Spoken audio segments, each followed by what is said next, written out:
one and went around the country barnstorming, they called it back then.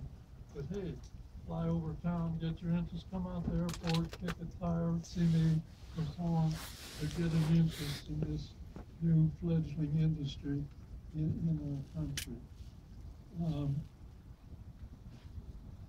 Her travels around the country during that period influenced a lot of people.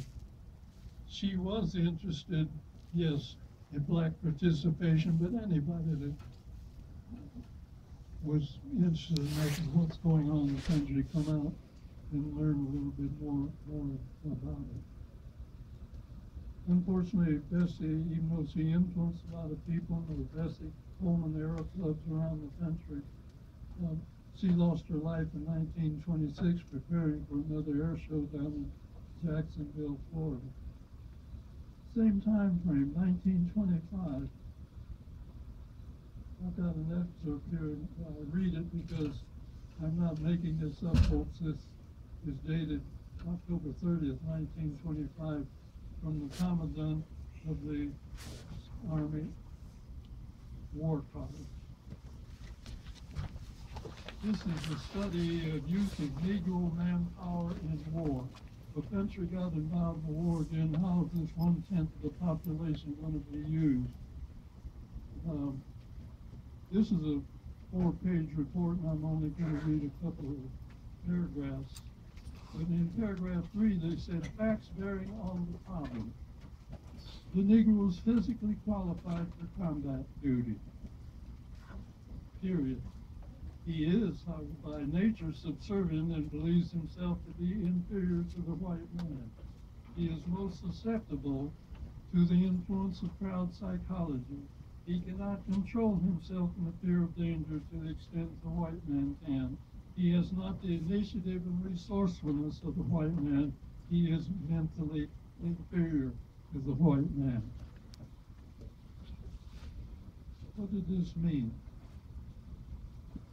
Build roads, dig ditches, cook food, drive trucks, do anything technical? Impossible.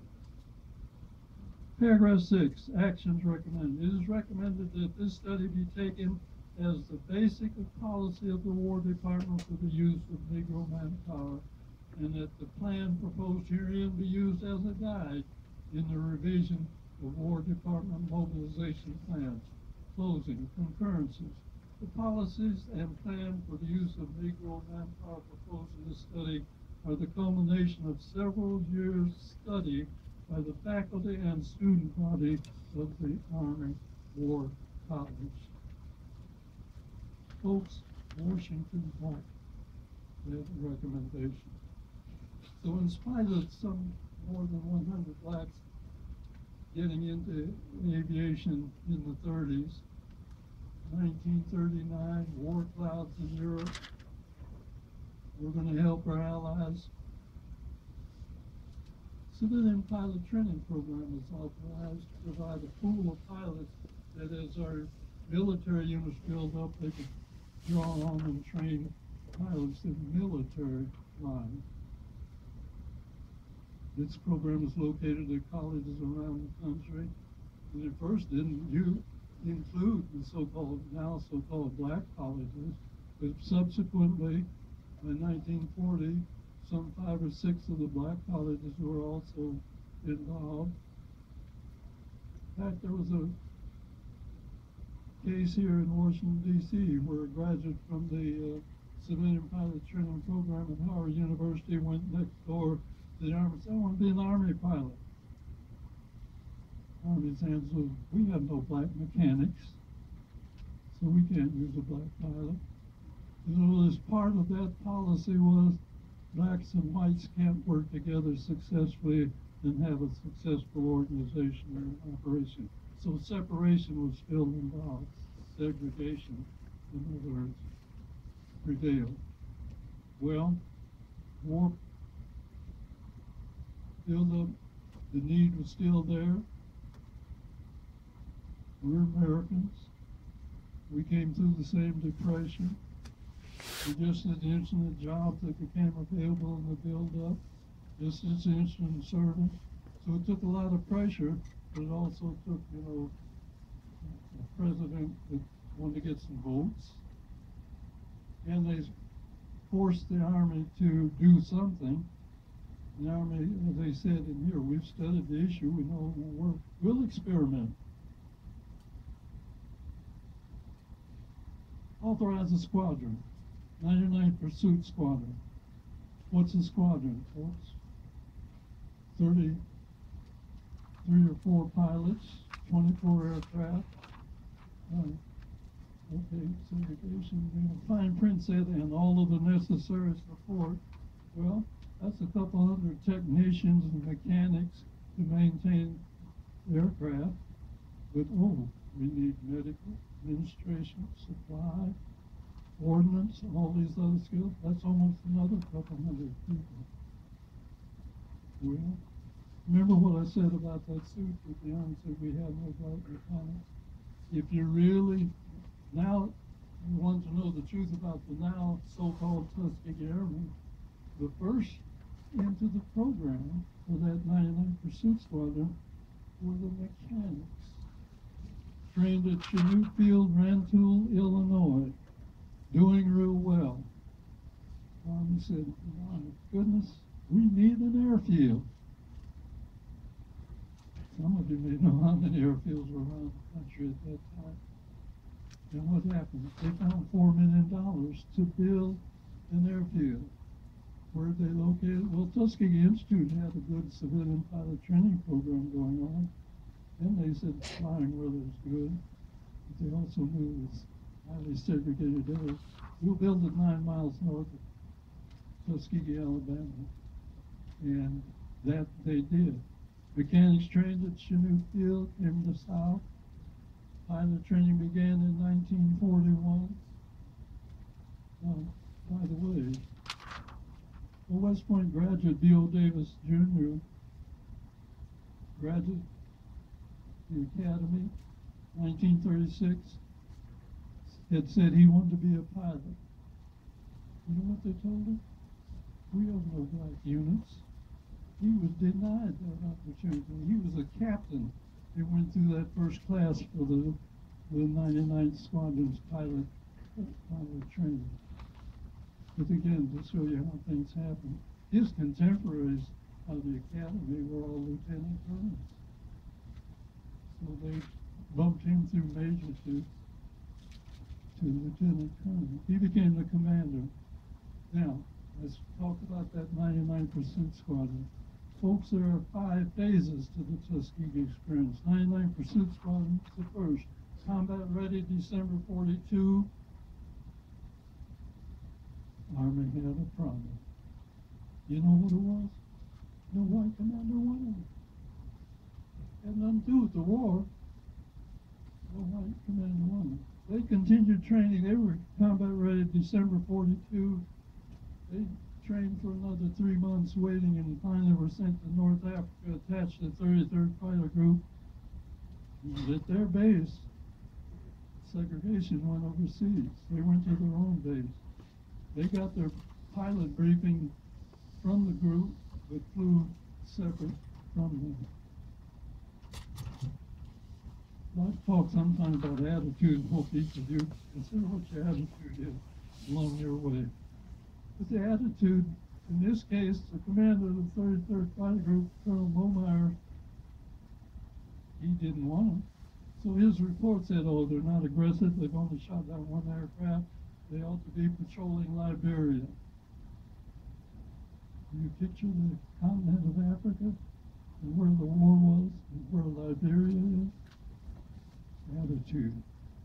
But the hearing came in Washington, and Colonel Davis then came back to that hearing and said, "Guys, only been in combat 3 or 4 months, and you're going to try to make a decision like that." But the hierarchy had the work of the 99 study done. Their performance was equal to all the other squadrons. So they stayed in combat. Out of North Africa into Sicily, out of Sicily into Italy. When they moved into Italy, there was one little bit of integration for a period. because they were attached to 79th Fighter Group. But Colonel Bates was glad to have more pilots and more aircraft. During the Anzio Beachhead time frame, 99 pilots shot down 17 German aircraft. Well, in the meantime, back at home, 99's going to need some replacements, so training continued. And gosh, classes kept getting bigger and bigger. So much so that 3 additional fighter squadrons were formed. The 100th, the 301st, and the 302nd. This is the second phase of the Tuskegee experience. 3 squadrons becoming the 332nd Fighter Group.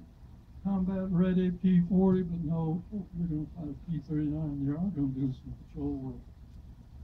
We went directly, I ended up in that 302nd Squadron of the group, going directly to Italy about the same time I mentioned 99th, moving out of Sicily into Italy, joining the 70, attached rather to the 79th Fighter Group.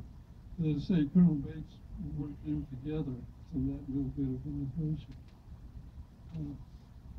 While the 99th was flying that P-40 in combat, we flew P-39 Bel Air Cobra, patrolling Naples Harbor and the waterways up the Anzio Beachhead.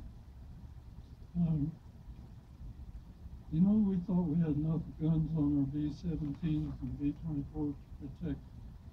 And as our bombers got out of Africa and were flying from southern Italy to destroy Germany's war-making potential, folks, the losses were tremendous. You know, on every bomber, there's 10 crewmen. Sometimes half of the squadron wasn't returning from a bomber mission. They didn't understand the strength of the German Air Force, so they needed escort. Well, 4 fighter groups were picked out of the 12 tactical airports and moved to 15 strategic airports. One of those 4 groups, 332nd Fighter Group, still segregated, still operating separate, but moving to the Adriatic side of Italy, where we'd be closer to the bombers, taking off and begin escorting. P-39 wasn't the aircraft. In combat, we switched to P-47 Thunderbolt. Good airplane, big radio nose, and lacked some altitude and range capability. So by July of 44, we switched to P-51 Mustang. And I mention that because, you know, anybody asking, oh, fighter pilot's your favorite aircraft, it's going to be the P-51 Mustang. But you have to qualify that with the Rolls-Royce Merlin engine. But anyway, when the group got that P-51 in July of 44, Army war against the Germans in Italy was pretty nearly over. They then quit attaching the 99th to white groups and assigned them to the 332nd Fighter Group. So the group had, from July 44 on to the end of the war, 4 squadrons, the largest fighting group for 15th escorting bombers. Well, when I graduated, for some reason, my instructor said, no, it's too bad they don't have bombers for you guys, because I think you'd make a good bomber pilot. I didn't know what I was doing for him to say that, but he didn't know that 3 months later, medium bomber training started at Tuskegee Airfield, developing 4 squadrons for the 477th Bomb Group flying Mitchell B-25s. Well, that's a lot more crewmen, a lot more pilots, bombardiers added. The 477th Bomb Group experiences the 3rd phase of the now so-called Tuskegee Air Man. How many of you have heard of the double victory? How many of you done the history of it? Back then, I think it might have been started by a Negro newspaper or so on. They said, you know, it said, hey, we blacks are fighting for 2 victories. Victory 1 was for victory against Hitler in Europe, and of course, the folks in the Pacific. And Victory, too, was fighting against racism here at home. Because you see, what happened in their training for the 477 Bomb Group, they were attached at training bases with white commanders. Colonel Selway wanted to maintain segregation. He had General Hunter's okay, 1st Air Force Commander. How did he do it? He said, I'll write a base regulation, say, on my base, trainees can only use the facilities I designate. Who's in training? The blacks in 477. Freeman Field, Indiana, Building A. Oh, that's White Officers Club. You can't go there. You have to go to Building B. The officers knew what Army regulations said. No segregation based on race, creed, or color. They tried to go to Club A, 2s and 3s, were denied. Colonel Selway is quite upset, so he calls them in and says, please read my regulation again and sign that you will abide by it. Well, you know what, not abiding by a direct order in time of war is rather tragic. But 101 refused. They were immediately shipped off from Freeman Field, Indiana, Godman Field, Kentucky, barbed wire, guns, guards, all of this. Worse treatment than German prisoners of war at Jason Fort Knox. So the hearing came about.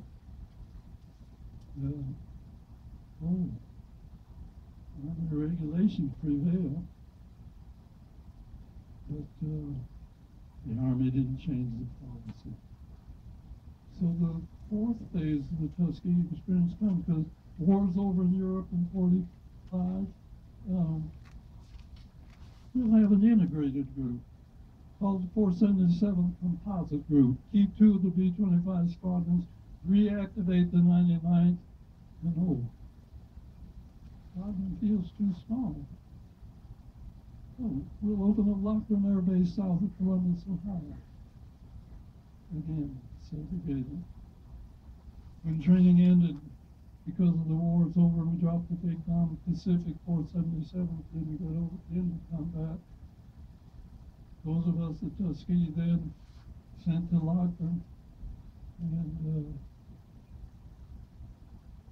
wow. What's the 5th phase of the Tuskegee experience? 1947, the Air Force was separated in the ground. From 41 to 47, or really from 1925 to 1947. Folks, the Army never changed their mind. But the Air Force, looking at what we accomplished in the escort work there, saving lives of many of the bomber crews, and how it was done. Well, the Air Force said this in their kind of studies. You know, we need to use personnel based on their training and experience and where needed, not the color of their skin or happenstance of birth. And we're not getting enough money to keep Lockburn Air Base open separate but equal to our command and needs and requirements. We need to integrate. Well, it takes a little time, for sure. Segregation is a determination of the order of something written. Integration is the action to bring it about. It takes time. But their thoughts were backed up by a very courageous president, Harry Truman, who 10 months later, 1948, issued 2 executive orders. But 1981 mandated all of the services need to integrate. 1980, by the way, said there should be equal access and equal hiring throughout the federal government. I said he was courageous because, Congress wouldn't do anything, and his advisor said, you're moving too fast.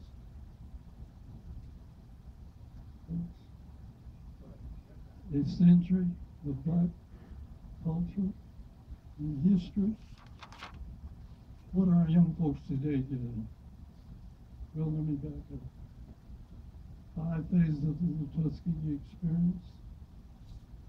The Air Force carried out their mandate by closing La Grenada Base July 1 of 1949, and we were scattered around the world. Folks, those 5 phases are now called, we weren't called Tuskegee Air Man back then. We were black and Negro and several other names I don't receive. But what did this mean? Equal access, equal opportunity. Happenstance of birth is not the factor. What are we giving our young people today out of that 100 years of history for America's tomorrow? Believe me, I tell youngsters, oh yeah, we're planning to go to Mars. We are. Serious planning. But talking to 7th graders, I say, guess who's going to make the trip? Except for maybe the youngest, most of the planners are going to be too old. The ones that make trip are out there in school. I'd say all of this to say, well, what is our experience? You see, we weren't part of an equal rights program. We were 992 young, eager black Americans interested in helping our country win a war and also doing something that we liked doing. Flying an airplane.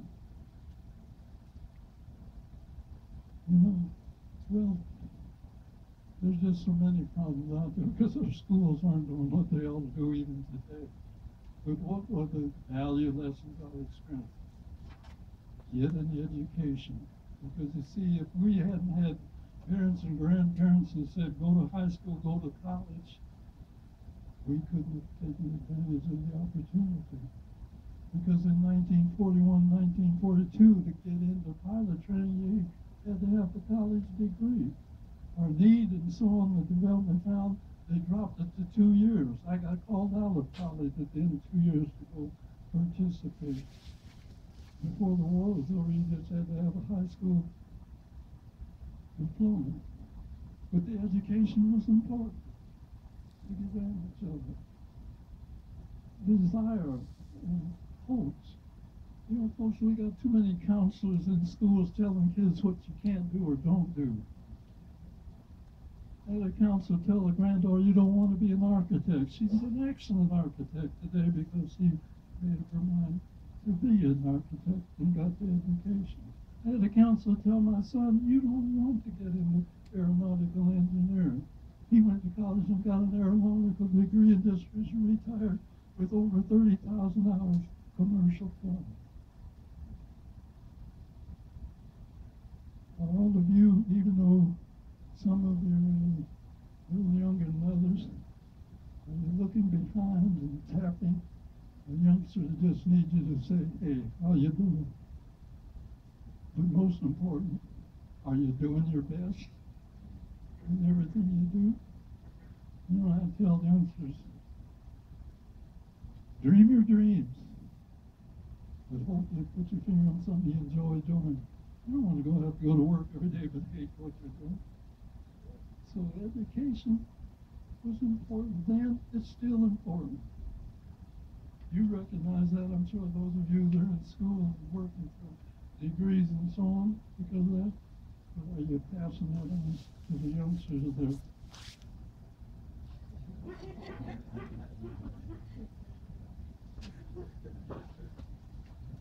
Are we getting any history about these cell phones? And games.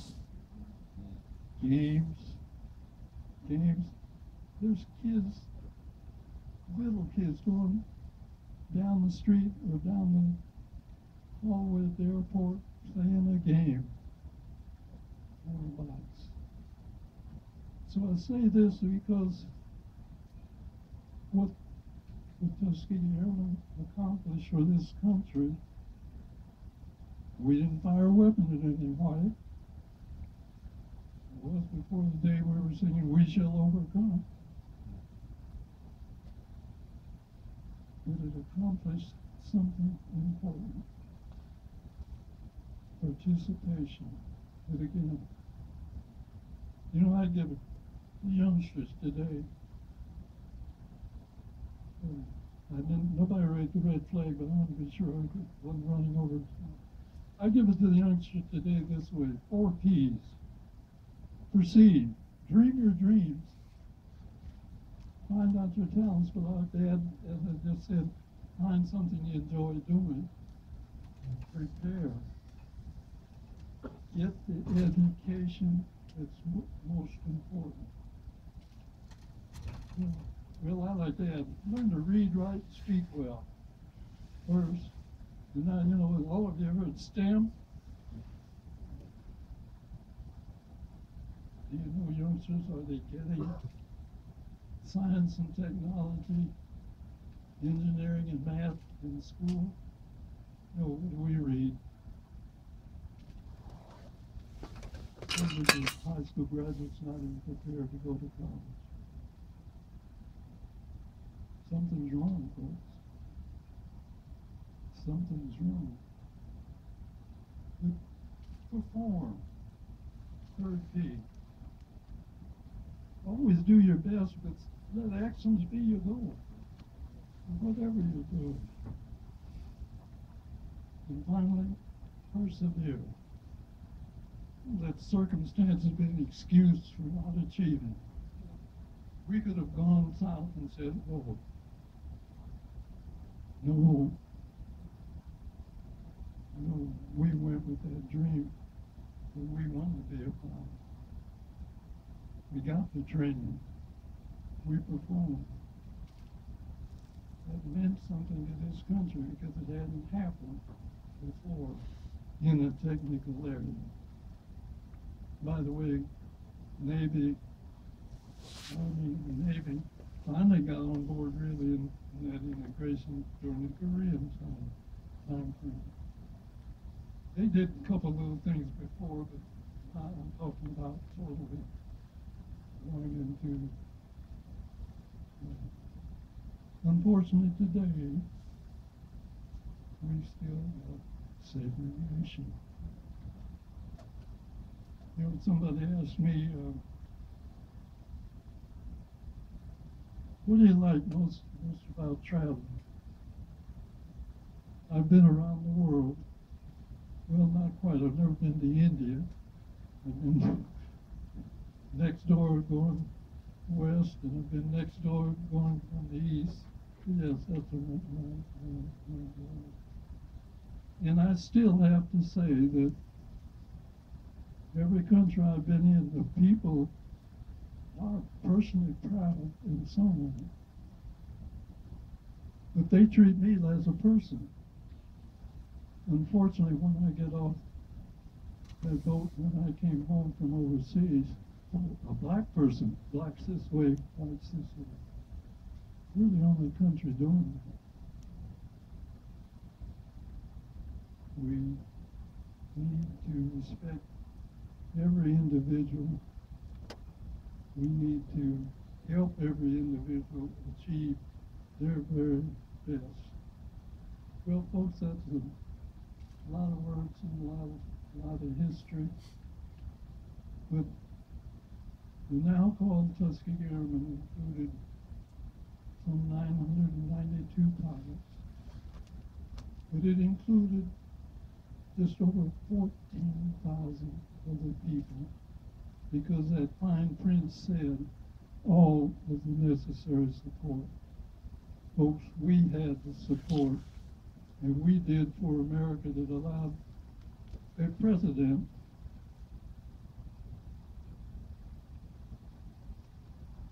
to award us and recognize us with the Congressional Gold Medal.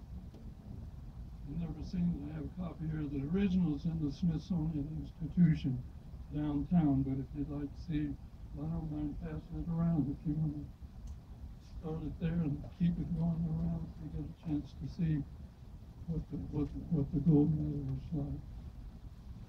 I personally, and one thing, but we have time for questions and answers.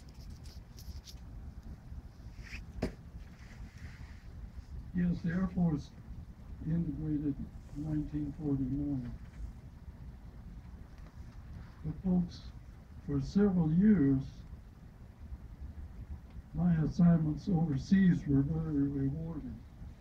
Could never get it back here at home. Didn't get it back here at home. I commanded a unit in the Philippines for 2 years after Korea. I commanded a unit in Italy during the Cold War. But we haven't even got credit for the Cold War because we didn't fire any guns. I commanded a unit in Vietnam, not here in the States. I mentioned that they closed Lockburn July 1st, 1949. D.O. Davis, then a full colonel, was wing and base commander. I became commander of Richards-Gebaur Air Force Base in the 1840th Air Base Wing in Kansas City, Missouri in June of 1972. First such level of assignment in the States from the closing of Lockburn to that date. Several followed rapidly after that. And then we can have folks that say, hey, whether they're astronauts or Army officers or whoever, say, they're standing on our shoulders. And they're standing on the shoulders of 1,000 people with 1,000 stories of what they experienced because of segregation. Let's have, I don't know, do you have another microphone for getting questions? Someone, I already see 2 hands over here. How do you work with? Is there a microphone that's working? So, okay, start over here. The first hand I saw was there. So, gentleman in the jacket. The first gentleman in the white jacket, then here, and then the young man over here. Raise your hand if you have a question. I think one question is, where did he go to school? Tuskegee. I bet Illinois. Well, mine is more along the lines of a comment, Colonel McGee. I just want to thank you. I too am an Air Force veteran, and I want to thank you for your service. And realizing and listening to your story, we kind of walked in the same path. I was stationed at Chanute, did my technical training at Chanute Air Base. I was stationed in the Philippines for most of my career.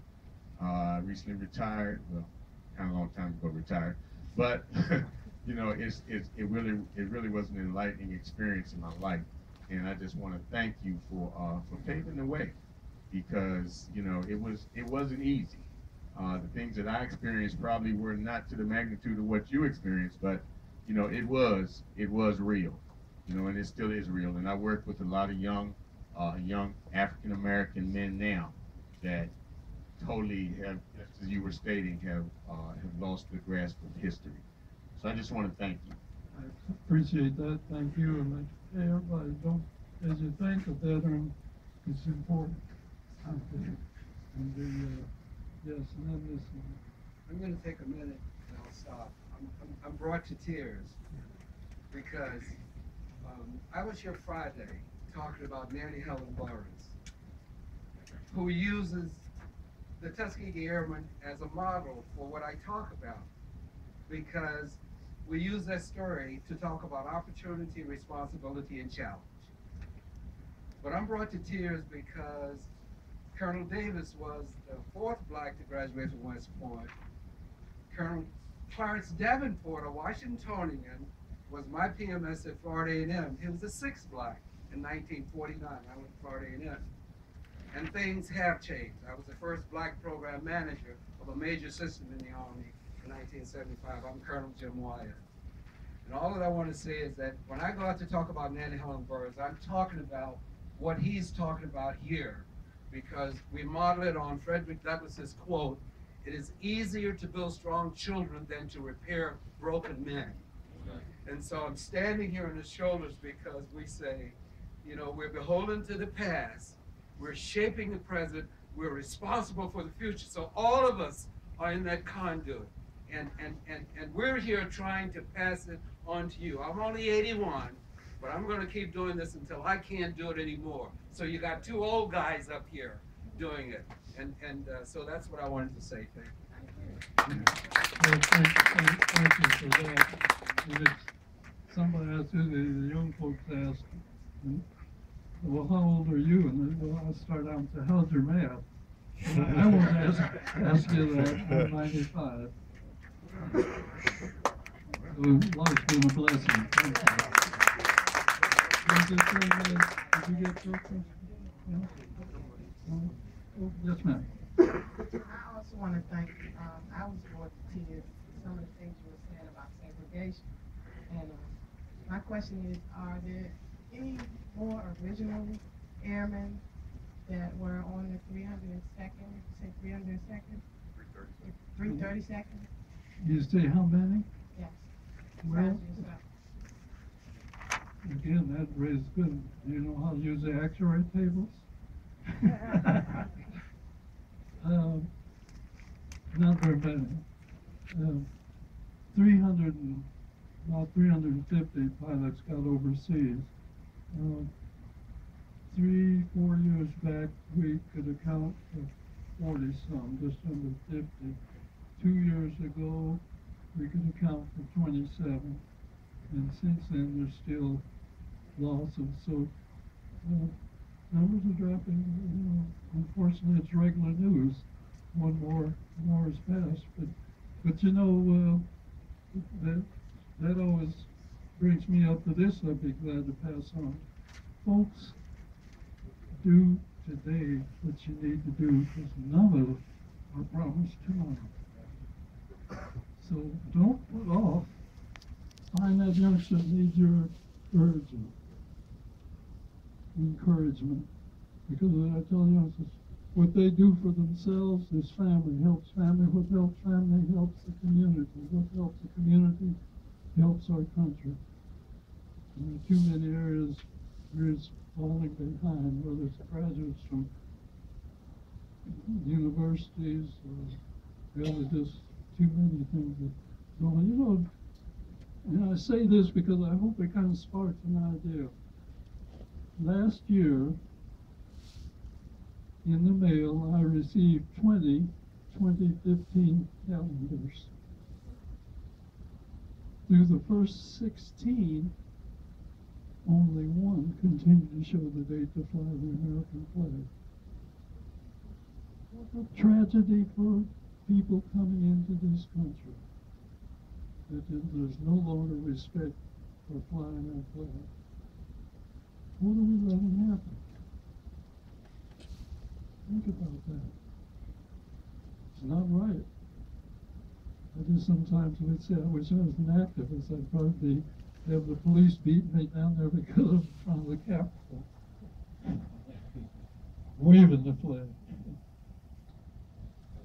Yes, was there another? I have a comment, and then first again, my comment is that I share the sentiments of what everyone else shared today about your presence and the impact. As I looked around the room, I saw not just only my eyes were welling up or tearing up, but some of the other students and faculty members are feeling the same. So I thank you just for being here today and all the work that you've done and the things that you persevered through over your lifetime. You also mentioned, you kept repeating the word attitude, and when I keep hearing you say the attitude, I think about the attitude that is important for us in this day and age. Some of us, we fall apart at the sight of a racial slur, where the things that you've experienced is nothing like that. And so, but you kept talking about that attitude that is important, and I just want to re-emphasize that to some of the students that are in the classroom. It's about the attitude. Indeed, attitude is very important. Well, now, I've often asked you, how did you stand living through those days and, you know, doing what you experienced and doing what you're doing? But again, just very quickly, as a youngster, some religious training said, Treat others as you would wish to be treated. First step in attitude. Treat others as you'd wish to be treated. And then a little bit later, I was fortunate to become a Boy Scout. Folks, if everybody lived by the Scout Oath and those 12 Scout laws, we wouldn't have prisons full like we have today. But starting off, oh man, I'll do my best to do my duty to God, country, treat other people, help other people at all times, and also keep myself physically strong, mentally awake, and morally straight. Can be it. And then a little bit later, fraternity precepts have to be alpha. But if you're going to be, first of all, you must first become a servant of all. Attitude. You know, in traveling in the world, they go and they think of the ugly American. Why? Because they go with their attitude, nothing's good. There's good around the world if you look for it. And that's the other thing. Hey, keep your eyes on the positive in the future and the good. You can always turn and find something bad. On a lighter note, there were two versions of the movie, the Tuskegee Air Man. the Red Tails and the Tuskegee Air Man. Have you seen either, and would you care to share what that experience like for you? You're talking about shows. Folks, they make the movies to get you to come to see something. And they take a lot of license to do it. Red Tails, as war movies go, is not a bad movie. There's a lot of inaccuracies in it if you want true history. And they try to tell a big story, only have so much money and so much time, and so they water things down. If you want to get the documentary, George Lucas also did Double Victory. That's a documentary. After you see that, then you can appreciate the film.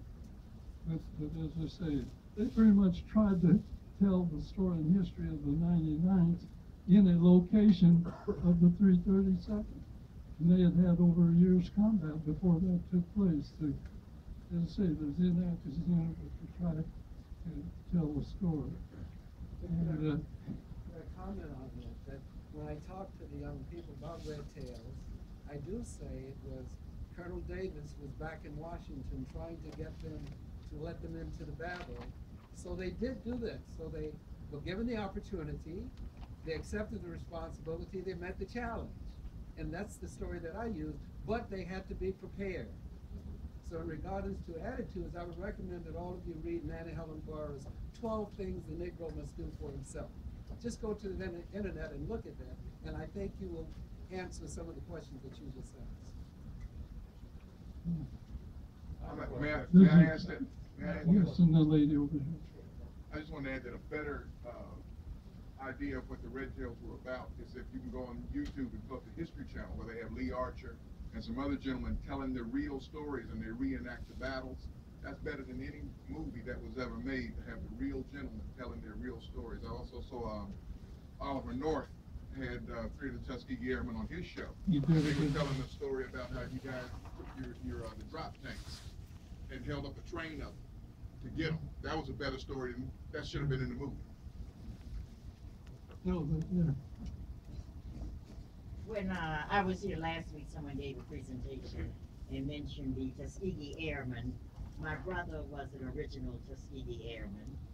He went to Howard University in 1991 when the call was made to historically black colleges and universities to see if they could find black men who were trying to, who would go to Tuskegee to learn how to fly.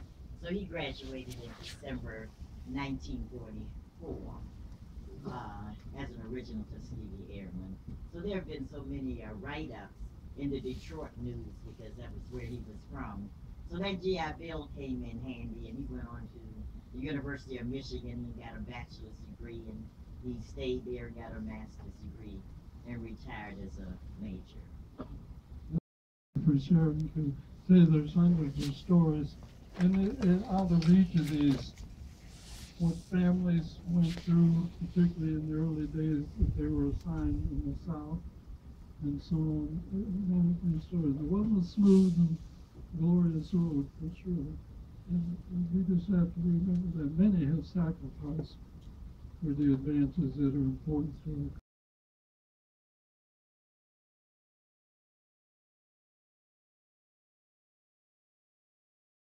Where you are and find great. Mentor some youngster along the way, though, to keep them on the right path, because they are our future. Yes, sir. Top of the day, Colonel Mcgee. It is my honor and pleasure to be in the same life space that you're in, sir. I wanted to just ask you a question, Colonel. You're 95 years of age on this planet. I wanted to ask you, given all the battles that I'm sure you fought, and obviously you won, if you were to give us an idea of the most challenging battles that you had to fight, other than dodging Luftwaffe in Germany, how would you just sort of compare those battles to the battles that you have to fight in the U.S. dealing with institutional racism? Thank you, sir. Well, it's not a good, we don't have time for another hour's lecture. It's very complex, answer to that. Everybody's battle is a little different.